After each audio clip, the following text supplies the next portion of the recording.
Hello. How Rosa Parks changed the world. The action of one brave individual can bring about positive change throughout the entire society and the world. Racial segregation in the United States of America. Jim Crow laws. Slavery was officially abolished in the USA in 1865. But Black Americans, although no longer slaves, continued to be treated as second-class citizens for almost 100 years. Racial segregation, also known as Jim Crow laws, was established in the southern United States in the late 19th century to marginalize Black people, keep them separate from whites, and erase their progress. Racial segregation means separation between white people and people of color, separation of access to facilities, services, and opportunities such as housing, medical care, education, employment, and transportation.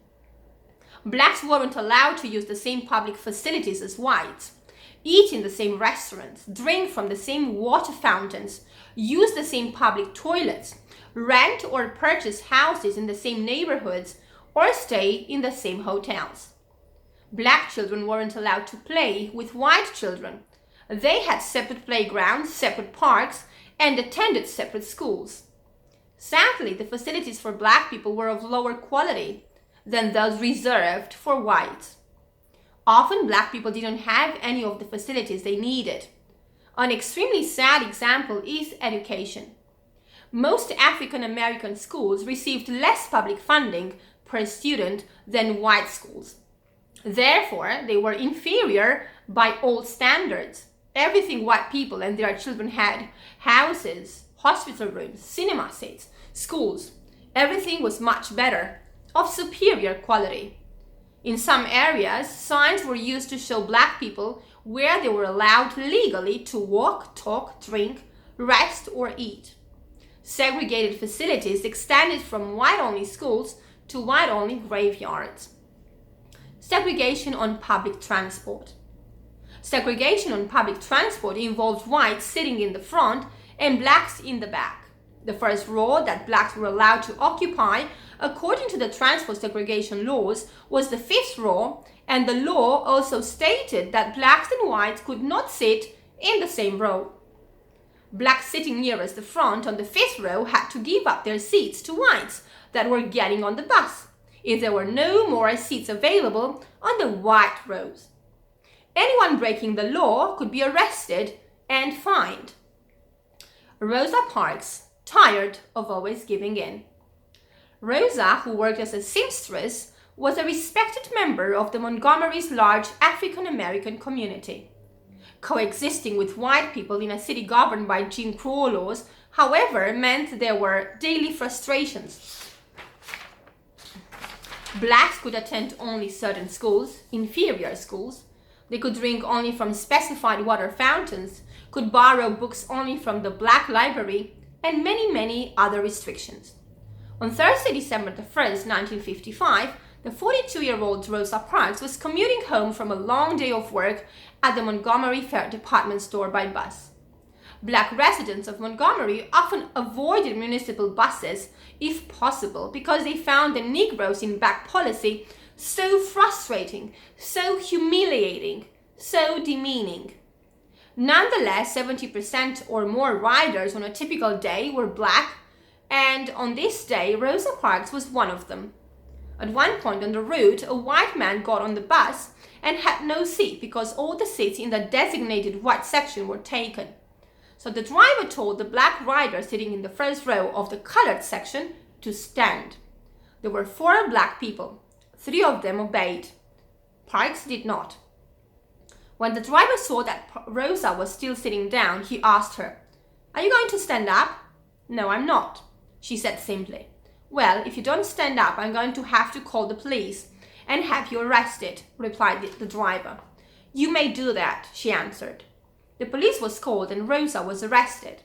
Many years later, Rosa wrote in her autobiography, "People always say that I didn't give up my seat because I was tired, but that isn't true. I was not tired physically. No, the only tired I was was tired of giving in. Montgomery Bus Boycott in 1955. Rosa wasn't the first black passenger to disobey a bus driver.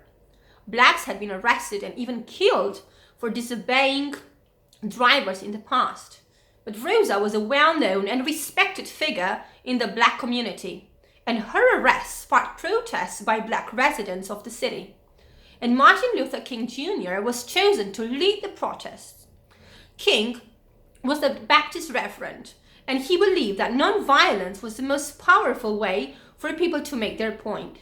This meant demanding one's rights through peaceful means, such as strikes and protests, not by fighting.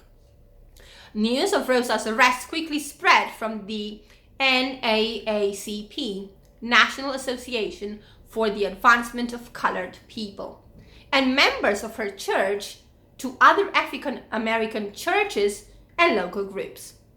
Along with the news came an idea and a massive call to action. On the evening before she was due in court, Martin Luther King stood up in a meeting in Montgomery and called for the black community to back Rosa up and fight for equal rights on the buses. The blacks of Montgomery decided to boycott the buses on the day of Parks' trial, Monday, December 5th. By midnight, 35,000 flyers were being mimeographed to be sent home with black school children, informing their parents of the planned boycott. If Negroes did not ride the buses, then the buses could not operate. We are, therefore, asking every Negro to stay off the buses Monday in protest of the arrest and trial. Black participation in the boycott was much larger than even optimists in the community had anticipated. Approximately 40,000 of African American bus riders, the majority of the city's bus riders, boycotted the system the next day, December the 5th. And it did not stop there. This protest became known as the Montgomery Bus Boycott, a civil rights protest during which African Americans refused to ride city buses in Montgomery, Alabama, to protest against segregated seating. Many black residents chose simply to walk to work or other destinations.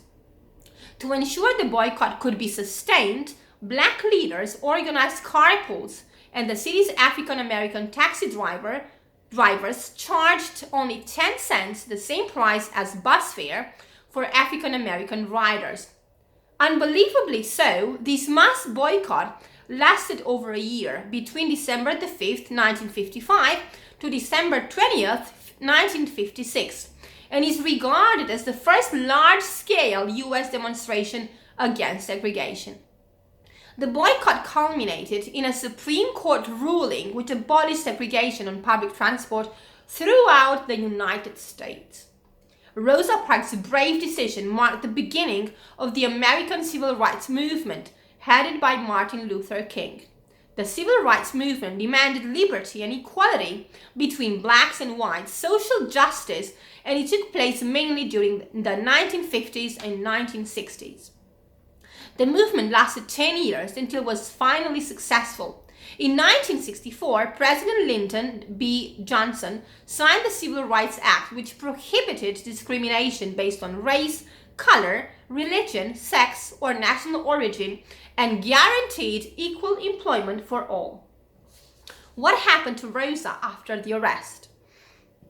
On December 5th, Parks was found guilty of violating segregation laws, given a suspended sentence, and fined $10 plus $4 in court costs. Thanks for watching. I hope you enjoyed it. Goodbye.